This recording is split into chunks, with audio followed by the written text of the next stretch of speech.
Welcome to Anatomy with John and Scully.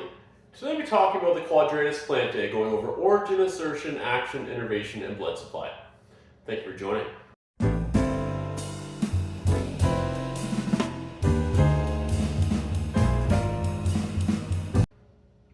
Alrighty, Quadratus Plantae, starting with the origin.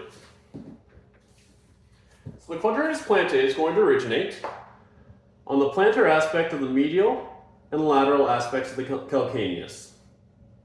It's going to insert on the posterolateral aspect of the flexor digitorum longus. It's going to receive its innervation from the lateral plantar nerve, and that's going to be coming off of S1, S2, and S3 in the tibial division of the sciatic nerve. So the sciatic nerve is going to pop out at the greater sciatic foramen, travel down, and at the apex of the popliteal fossa, it's going to bifurcate into its common fibular and tibial portions. So we're going to follow the tibial nerve. Tibial nerve is going to come down, wrap around medially, and we're going to get a bifurcation further into the lateral plantar nerve and the medial plantar nerve.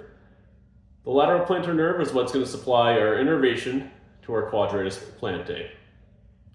Moving on to blood supply. So the blood supply is going to be the medial plantar artery, lateral plantar artery, and the deep plantar arch. Okay? It's going to be coming from the femoral artery, which will be traveling down. It's going to dive deep at the adductor hiatus, turn to the popliteal artery. Popliteal artery is going to travel down further.